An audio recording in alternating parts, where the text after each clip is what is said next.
Muy buenas tardes, señoras y señores. Bienvenidos al atardecer de este viernes, que es día 20 de febrero de 2026.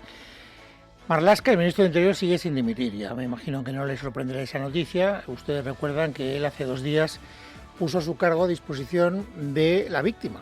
Si la víctima del acoso sexual del DAO de la policía, del número 2 de la policía, se siente desprotegida, yo presentaré mi dimisión, dijo. Desde ese momento hemos tenido noticias más que sobradas de que efectivamente la víctima de esa agresión sexual se siente desprotegida, pero el ministro sigue aferrado al cargo. Hoy ha hecho algo que ayer no había hecho, puestos a, en fin, vender el vaso medio lleno, y es hablar no con la víctima, pero sí por lo menos con el abogado de la víctima. Ya saben que ayer el abogado, en una entrevista en Onda Cero, en el programa de Carlos Alsina, dijo que el señor Marlaska ni había hablado con la víctima ni había hablado con él. Bueno, pues ya sabemos que hoy ha hablado con él y sabemos algo de la conversación, en concreto lo que el propio abogado ha contado en Antena 3. Bueno, pues ha sido una llamada breve, pero bueno, que yo agradezco que se haya producido, en la que, bueno, me ha trasladado el apoyo a la víctima y su total disposición, que abríamos un canal directo de escucha para la víctima y, bueno, y que hiciera mi valoración sobre cómo habían sido los últimos movimientos, y yo he dicho pues que la acción de Gemma Barroso coordinando la escolta y tratando a la víctima pues es muy de agradecer por ella, y eso es lo que hemos hablado básicamente en una breve llamada. Bueno, le han preguntado después también en Antena 3 si él ha vuelto a reafirmar ese compromiso de emitir si la víctima se sentía desprotegida, y ha dicho el abogado que no, que de eso no han hablado. Yo tengo que decir, porque no me puedo callar, que no me quedo del todo contento con esta explicación que dice el abogado, porque yo llego a la conclusión, por lo que acaban ustedes de escuchar, que él no ha querido en esa breve conversación contarle a Marlaska directamente lo que está contando en los medios de comunicación. Él dice, me preguntó por los últimos movimientos y yo le dije que la actitud de Gemma Barroso nos había parecido muy bien. Pero hombre, hubiera sido mucho mejor, en mi modesta opinión, que también el abogado le hubiera trasladado lo que está contando fuera de esa conversación privada, es decir, de todos los temores que tiene su defendida, la víctima de la agresión sexual, que no son pocos. Y ya saben ustedes que ha contado que vive aterrada. Hoy ha contado algo más, fíjense. Lo ha contado en Antena 3, no se lo ha contado, deduzco, a Marlaska en la conversación telefónica, y eso es lo que a mí me deja un cierto mal cuerpo, porque lo que él ha contado en Antena 3 refleja que, aunque el comportamiento de la nueva DAO interina pues pueda resultar positivo, la actitud que mantiene su defendida con respecto al cuerpo de policía en general no es precisamente de confianza. Mi clienta desconfía de la cúpula policial y hasta dónde pueden llegar los tentáculos de este DAO en una estructura que es grande, de poder y de deuda de favores. Con quien se siente segura es con compañeros como ella, que son los que le están escoltando y se sienten indignados de que este señor haya manchado su uniforme ni la imagen de la policía. Bueno, o sea que no se siente segura, lo vuelvo a repetir porque insisto en que a mí me sigue llamando la atención que Marlaska no quiera darse por enterado de lo que él mismo fijó como criterio para su continuidad en el cargo. O sea, si una mujer no se siente segura es porque se siente desprotegida. Creo que no hace falta tampoco, estrujarse mucho el cerebelo para llegar a esa conclusión. Y sin embargo ahí sigue el ministro del Interior. Ha dicho una tercera cosa el abogado de la víctima que quiero que ustedes conozcan, porque si fuera verdad estaríamos ante algo que va mucho más allá de un caso. Fíjense. No me consta de prueba directa, pero sí que ya me han llegado informaciones indirectas de que lo que le pasó a mi cliente pues era un método de un depredador perfectamente ensayado y engrasado para ejecutarlo, y que mi cliente no es la única que ha sufrido esta situación. Por eso reitero el llamamiento a que todas las personas que hayan sufrido esta situación se pongan en contacto conmigo para que podamos armar la denuncia y actuar y acabar con la impunidad que ha reinado en algo que es absolutamente lamentable por parte de un mando policial. Bueno, yo insisto, me hubiera quedado más tranquilo si el abogado nos hubiera contado que efectivamente esto también se lo ha trasladado al ministro, ¿no? Oiga, ministro, que mi defendida pues entiende que la cúpula policial no le está protegiendo, que puede estar encubriendo a este hombre, que la actitud de este hombre era conocida por muchos y que probablemente hay más víctimas. Yo, insisto, me hubiera quedado más tranquilo. De todas maneras, también es verdad que Marlaska, que me imagino que si no oye directamente la radio, pues tendrá gente en su gabinete de prensa que la oiga, le trasladarán los resúmenes y sabrá lo que está diciendo el abogado. Es decir, no podrá decir que no lo sabía, porque lo está diciendo este hombre públicamente a través de los medios de comunicación. Bueno, esto por lo que respecta a una de las conversaciones que ha mantenido el ministro Marlaska con el abogado, que es de agradecer. Fíjese, es curioso, porque ya me cuesta a mí esto de decir, tengo que agradecerle a Marlaska que hable con el abogado de la víctima, que forma parte de su obligación. Su obligación es hablar con la víctima. Eso no se lo puedo agradecer porque todavía no lo ha hecho, pero por lo menos habla con el abogado. Sin embargo, fíjense, tenemos otro caso que es más llamativo, que es el de la ministra de Igualdad, Ana Redondo. Porque Ana Redondo ha dicho hoy una cosa que escucharán enseguida que a mí me deja perplejo. Dice que nada de lo que ocurre con las víctimas le deja indiferente. Y que, por supuesto, está en permanente contacto con ellas y a su disposición. Pero todavía no habla con la víctima. Nada, absolutamente nada de lo que les ocurre a las víctimas y a las mujeres en este país es ajeno al Ministerio de Igualdad. Y por eso nos acercamos a ellas como podemos. En este sentido, no hemos mantenido todavía esa conversación, pero repito, estamos a disposición de las víctimas para, en la medida de lo posible, aliviar su sufrimiento. Nos acercamos a ellas como podemos y aunque no he hablado con las víctimas, estoy a su disposición. O sea, se trata, señora ministra, si lo entiendo bien, que tiene que ser la víctima la que descuelgue el teléfono y le llame a usted y entonces usted tendrá a bien responder la llamada. ¿Todo es lo que usted me quiere decir? ¿Lo que nos quiere decir a todos los españoles? ¿O es que acercarse como puede quiere decir que no sé lo que quiere decir? O sea, me gustaría interpretarla, pero soy incapaz de interpretarla, señora Redondo, de verdad que lo siento. No es culpa suya, es culpa de mis pocas entendederas, pero es que de verdad me quedo muy perplejo por este tipo de declaraciones. No son las únicas. Ayer les decía que a mí me parecía muy sospechoso el silencio sepulcral que estaba rodeando todo este caso y el hecho de que no se hubiera producido ni una sola manifestación pública de ningún miembro del gobierno. Hoy sí que han hablado, ha hablado por ejemplo Ana Redondo, no ha hablado Marlaska, pero por lo menos sabemos que Marlaska lleva por teléfono al abogado de la víctima, ha hablado María Jesús Montero, que está en campaña en Andalucía, como luego veremos, y ha hablado también Bolaños, que yo sepa, miembros del gobierno, hasta ahí llega el recuento que tengo en este momento en la cabeza. Bueno, no, y ha hablado también Margarita Robles, no me quiero olvidar, pero Margarita Robles merece un comentario aparte porque creo que ella sí que ha sido capaz de dar a entender algo que sus compañeros de gabinete no han querido dar a entender, porque tanto Bolaños como María Jesús Montero han vuelto a repetir lo que está en el argumentario del Partido Socialista desde el minuto 1. Es que Marlaska actuó en el primer momento con toda contundencia, que hizo todo lo que tenía que hacer y que no hay absolutamente nada que reprocharle al ministro en su conducta. Y además, Bolaños ha dicho, oiga, y no nos rasguemos las vestiduras, cerdos machistas hay en todas las organizaciones humanas. Ninguna organización humana está libre de que en su seno haya comportamientos machistas, haya agresiones, haya acosos, haya cerdos machistas que acosan a las mujeres. Ninguna organización humana está libre de que esto suceda, lamentablemente. ¿Cuál es la diferencia? La diferencia es cómo se responde. Cuando afecta a un gobierno socialista o al Partido Socialista, en horas están fuera. Bien, bueno, insisto, no hay nada nuevo bajo el sol, no voy ahora a forcejear con el señor Bolaños, ustedes tienen ya su criterio, ellos consideran que lo han hecho muy bien. En todo caso, sí que quiero que conste que Bolaños ha hecho una defensa específica ad hominem de Marlaska. ¿Y por qué quiero recalcar esa idea, que también cabe en el caso de María Jesús Montero? Porque si ustedes escuchan con atención a Margarita Robles, que es la ministra de Defensa, la otra miembro del gabinete que hoy he hablado, encontrarán, o por lo menos a mí me lo parece, a lo mejor estoy llegando muy lejos mi interpretación, admito esa posibilidad, pero me parece interesante no tanto valorar lo que dice como lo que no dice, porque ya saben ustedes que en los políticos tan importante es una cosa como la otra. Cuando le preguntan a Margarita Robles por el fondo de la cuestión, por el problema, visto con carácter general, su valoración de conjunto es esta. No solo me avergüenza, sino que siento un profundo dolor. Estoy conmocionada porque me parece tan sorprendente que pueda pasar todavía en el ámbito de la administración pública estos comportamientos. Así que yo creo que lo primero de todo es que la justicia trabaje, actúe y actúe rápido.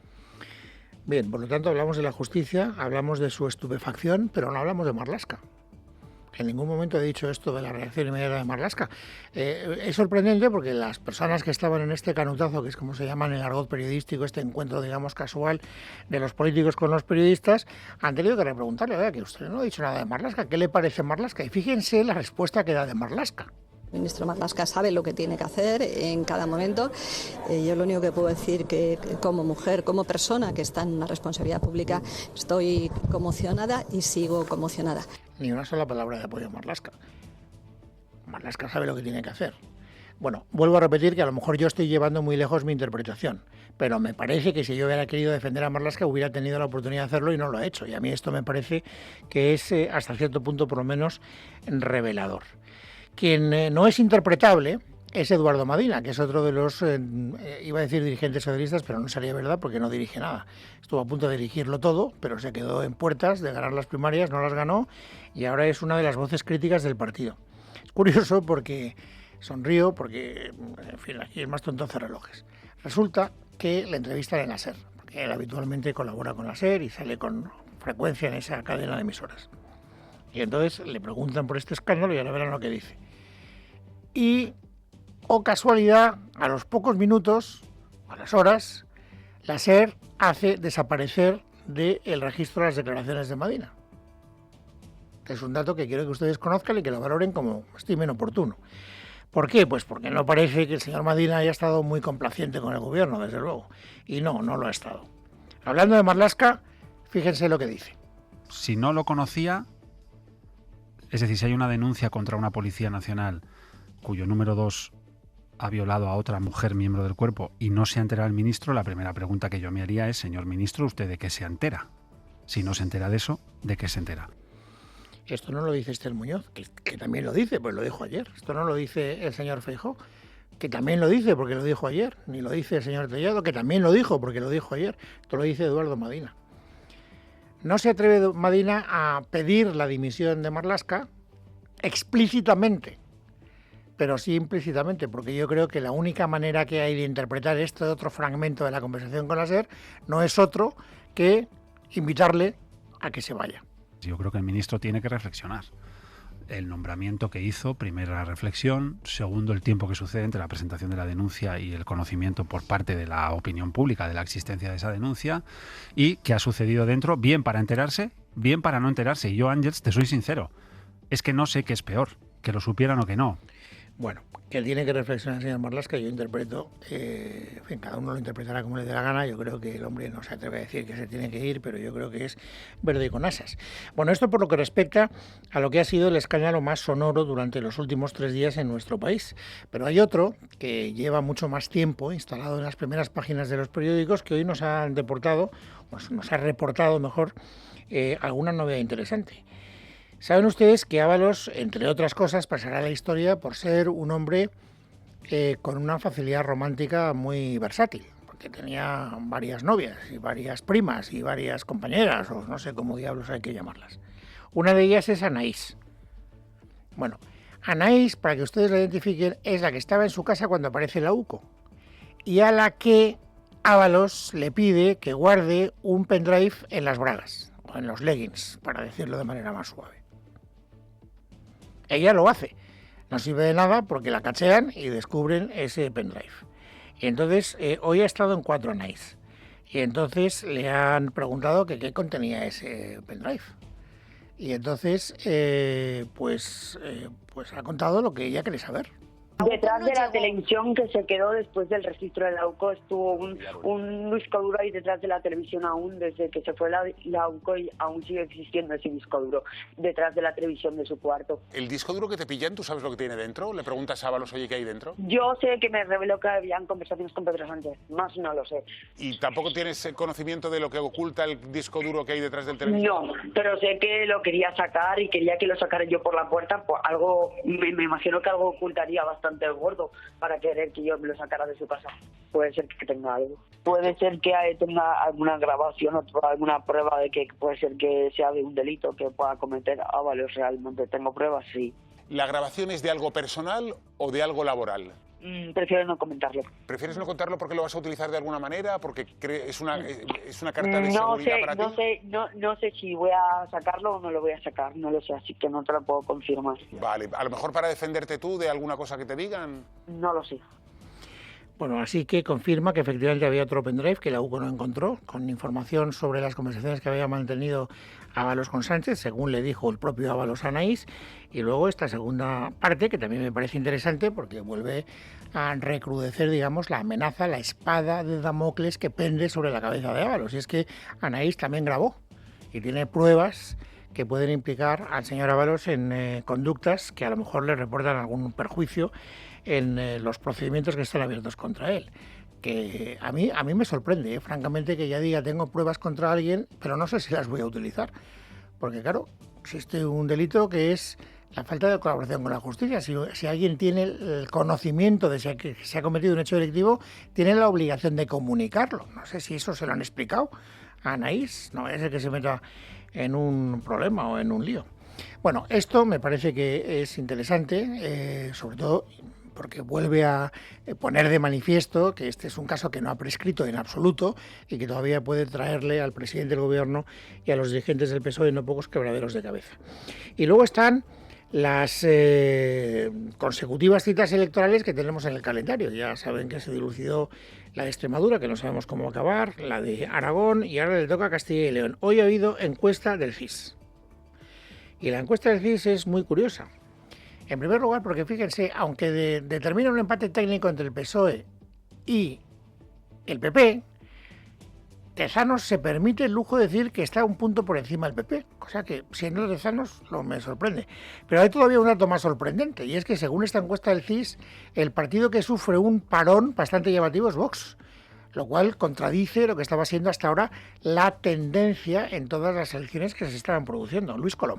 Sí, porque si nos fijamos en la intención de voto, ahí es donde bajaría la formación de Santiago Abascal, que en Castilla-León es Carlos Pollán quien dirigirá la candidatura. Pasaría de un 17,74% que obtuvo en las elecciones de 2022 a un 16,1% según la encuesta del CIS. Subiría un par de escaños, pero no se confirmaría esa subida que hemos visto en otras comunidades como Extremadura o Aragón. En cuanto a PP y PSOE, aquí sí que cuajan un poco las previsiones porque se produciría un empate técnico por la crisis de los populares en esta región. Entre ambas formaciones solo habría una diferencia de un punto en la intención de voto, 33,4% frente a un 32,3%. En cuanto a escaños, el CIS, muy fiel a su estilo, establece un arco de entre 28 y 38 diputados para el PP y entre 26 y 35 en el PSOE, algo que al presidente en funciones, Alfonso Fernández Mañueco, no le convence. Me niego a hacer ninguna valoración. Si es que no tiene ningún sentido que en una comunidad autónoma donde hay 9 circunscripciones se le dé a una formación política una horquilla de 10 escaños. Eso es una broma y vuelvo a insistir. Me niego a hacer ninguna valoración sobre la propia encuesta y a hacer una reflexión. En cuanto a otras formaciones, solo Unión del Pueblo Leonés podría aguantar la fuga de votos de los partidos provinciales y se quedaría entre 2 y 4 escaños. Por Ávila y Soria ya podrían desaparecer del arco parlamentario y Podemos ni siquiera le daría para sobrevivir en las Cortes de Castilla y León. Bueno, la noticia por lo tanto es que según Tezanos, en Vox va a sufrir un parón. No digo que vaya a menguar, pero sí que va a dejar de crecer, lo cual es una noticia. Bien, es verdad que de Tezanos hay que creerse la mitad de la mitad de la mitad de la mitad.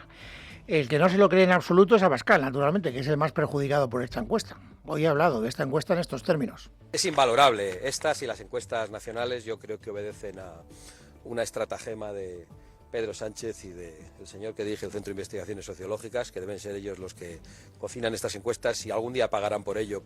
Y fíjense, es muy curioso porque incluso el Partido Popular no se cree Tezanos, pero no tanto por el hecho de que le den a ellos relativamente cerca del PSOE, sino porque no se creen lo del parón de Vox. Contaba Maite Loureiro que es que las encuestas internas del Partido Popular van por otros lados, y entonces le he dicho, cuéntaselo a todos mis oyentes. Buenas tardes. Encuestas internas del Partido Popular a las que ha tenido acceso Libertad Digital colocan a Vox por encima del 20% de los votos, pudiendo llegar incluso al 22%. El PP resiste en torno al 31% de los apoyos y el PSOE aguanta mejor de lo esperado, por encima del 29%, lejos del hundimiento que cosechó en Extremadura o en Aragón. Un vuelco de última hora podría, por tanto, poner en peligro la victoria de Alfonso Fernández Mañueco, lo que explica que el candidato socialista Carlos Martínez haya ofrecido al PP firmar que gobierne la lista más votada. La suma de la derecha, en cualquier caso, parece asegurada. El equipo del presidente Mañueco se marca como objetivo mejorar lo conseguido hace 4 años, cuando sumaron el 31% de los votos y 31 escaños. Subir un punto y un diputado defienden, evitando así engordar la expectativa para que no ocurra lo mismo que en Extremadura y Aragón, donde el ascenso de Vox quebró los planes del PP. Bueno, y un testimonio más que también tiene que ver con el panorama electoral. Saben que después de Castilla y León vendrán las elecciones de Andalucía, y que en Andalucía la candidata del Partido Socialista es María Jesús Montero. Esta costumbre de coger ministros y de utilizar sus ministerios como plataforma de promoción política para que después en las elecciones pues lleguen en mejores condiciones, pues ya está claro que es, en fin, no sé, una constante en el modus operandi de Pedro Sánchez. Bien, es verdad que en el caso de Pilar Alegría en Aragón no le sirvió para mucho. Bueno, pues hay un creciente malestar por el hecho de que las ministras estén utilizando los viernes para, con el dinero de todos, porque viajan como ministras, se vayan a actos electorales de partido. Hoy viernes está María Jesús Montero en Andalucía, y es curioso porque en el acto en el que estaba, el presentador del acto, le hace una pregunta que me parece pertinente y María Jesús Montero no se corta un pelo a la hora de responder. ¿Mantiene usted la idea de que es bueno seguir ejerciendo su responsabilidad nacional, aunque ya más o menos se sepa cuándo pueden ser las elecciones andaluzas? ¿Cree usted que va a tener tiempo? Sin duda alguna. Se llama 5.700 millones de euros más en el modelo de financiación para Andalucía.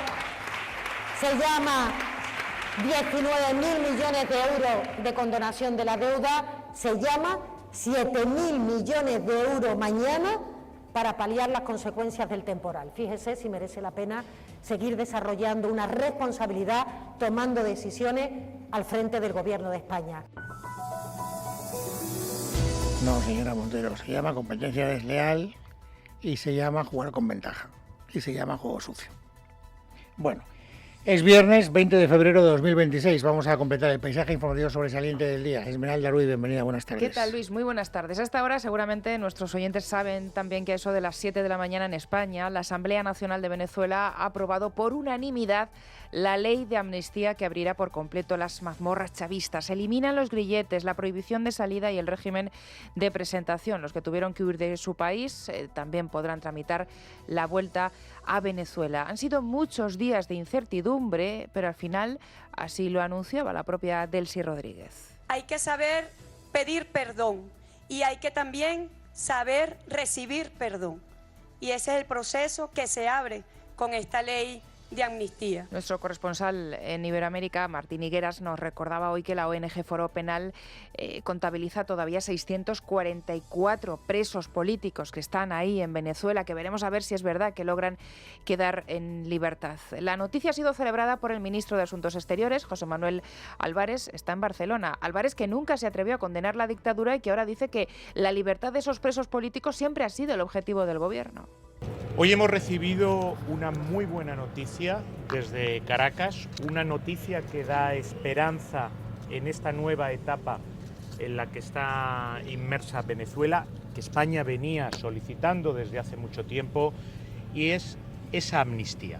Esa amnistía que no conocemos todavía el detalle del texto, que España espera que sea lo más amplia posible y que permita que los presos políticos puedan salir a la calle. Acto seguido, Álvarez ha aprovechado para referirse a ella, a Delcy Rodríguez, y para anunciar lo siguiente: esto no ha sido sorpresa. Y también les anuncio que vamos a solicitar formalmente a la Unión Europea que retire las sanciones a la presidenta encargada, Delcy Rodríguez, porque la Unión Europea tiene que enviar un signo de que se está yendo por el buen camino en esta nueva etapa. Las sanciones nunca son un fin, son un medio para alcanzar fines, un medio para que se produzca ese diálogo amplio. De momento el signo solamente llega hacia Delsi desde España. Bueno, ayer les contamos que el presidente catalán Salvador Illa va a imponer la lengua catalana a los inmigrantes que pretendan renovar su permiso de residencia en esta comunidad. Esta mañana en Esquerra ha salido uno de sus diputados, Jordi Salvador, allí en Cataluña, a asumir la autoría de esta condición. Ha dicho que su partido ha obligado a Illa a pactar este extremo. Hoy el presidente catalán, que también ha tenido una comparecencia pública, ya no ha querido volver a tocar este asunto después del revuelo que se ha montado, pero hace unos minutos ha habido un intento de rectificación por parte del Ministerio de Inclusión, Seguridad Social y Migraciones. Fuentes de este ministerio, del Ministerio del Masaiz, le han dicho a Televisión Española que el texto todavía está en fase de tramitación antes de volver al Consejo de Ministros y que, abro comillas, en ningún caso será obligatorio conocer ninguna de las lenguas oficiales para recibir la autorización inicial, es decir, la que otorga un primer permiso de residencia y de trabajo durante el plazo de un año. Claro, esto lo que deja en el aire es lo que pueda pasar después, posteriormente, para renovar ese permiso, y ahí Cataluña sí que podría colar, y es lo que pretende la imposición del catalán, para expulsar a todo aquel que no domine la lengua. A la ministra María Jesús Montero también le han preguntado por esto, y no solo no ha querido entrar, sino que además ha esquivado la polémica dirigiendo un ataque al PP. Lo que nosotros no vamos a favorecer es un falso debate en el que aquí lo que se quiere poner en el primer plano es la criminalización de las personas inmigrantes. Estas personas que vamos a regularizar viven con los españoles, están en el metro, en el centro de salud, poco, porque al médico van poco, están frecuentando nuestras plazas. Si participan de nuestros derechos, estas personas tienen que participar de las obligaciones también fiscales, y hay que regularizarlas también para que paguen sus impuestos y contribuyan al bien colectivo. Bueno, ella lo que está hoy es a tratar de seducir a Esquerra para que le apoye los presupuestos, y Esquerra lo que quiere es una hacienda catalana, y el socialista les ha dicho hoy que sabe cómo tiene que hacerlo y que lo hará, empezando por las reformas legislativas que son necesarias para conseguir la recaudación del IRPF.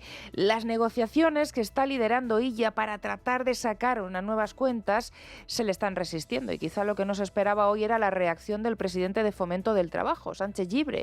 Se ha ido a Cataluña Radio y ha dicho que el pacto de Illa con los comunes es filocomunista. Lo ha dicho principalmente por el intento de prohibir la compra de vivienda. Pedro Sánchez hoy ha participado en un acto del CSIC denominado Desigualdad es hora de actuar.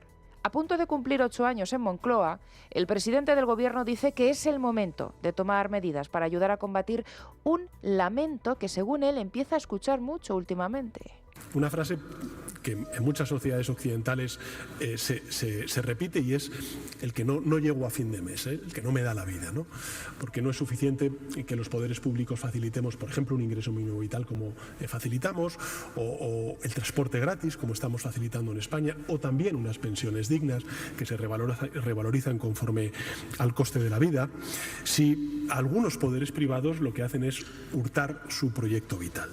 Muchas veces cuando se habla de no me da la vida, bueno, pues es el que no puedas ni hacer frente a un medio arañazo en el coche. Si es que se pueden comprar ese coche, porque contamos en Libre Mercado que se ha disparado el número de personas que no pueden ni siquiera tener un vehículo en España. Pero es llamativo como Sánchez se sorprende de que ni siquiera con el ingreso mínimo vital ni con el transporte gratis la gente sobrevive en este país.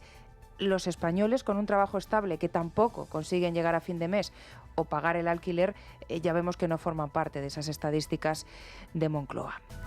Esto ha sucedido también hoy en el Parlamento Vasco. Sesión de control al gobierno de Imanol Pradales, y el líder del PP en la comunidad, Javier de Andrés, le ha recriminado la suelta de etarras en una semana en la que han pisado la calle los sanguinarios Azpiazu y Cherokee. De Andrés ha acusado directamente al Lehendakari y a su consejera de Justicia. Hay asesinos con 4 muertos a sus espaldas, a los que se quiere sacar sin su arrepentimiento, sin su colaboración y con tan solo 11 años de condena cumplida. Es el caso de Narváez Goñi. En el oasis vasco, el 8% de los reclusos disfrutan del 85% de los beneficios de la aplicación del 100.2, que permite a los presos salir toda la semana aun estando cumpliendo aún el segundo grado. Ese 8%, obviamente, son los condenados por terrorismo. ¿Y qué le ha dicho el Lehendakari? Justificarlo, atacar al dirigente del PP porque dice que sigue la estrategia de polarización madrileña. No tenía otro argumento. Les exijo respeto, señor Andrés. Dejen ya de manipular. Dejen ya de vender como privilegios decisiones tomadas con el aval profesional, judicial y legal. Y si no les gusta la ley o el artículo en cuestión, podrían haberlos modificado durante los 15 años en los que gobernaron España desde 1996. Mensajes como el suyo de hoy solo contribuyen a una cosa: a revictimizar a las víctimas. El plan de Rufián no acaba de tener la acogida que le esperaba. Esta mañana la líder de Podemos, Yone Belarra, que hasta ahora no había fijado su posición públicamente, le ha dicho que su ocurrencia solo beneficia al PSOE y que para eso no tiene sentido montar lo que ha montado. Ellos prefieren una izquierda autónoma. Sabemos cómo se conquistan derechos y lo hemos demostrado en el Gobierno y en esta misma legislatura con la regularización. Y han hecho más 4 diputadas valientes de Podemos que 5 ministros de Sumar. Un proyecto que cambie el rumbo de este país de nuevo.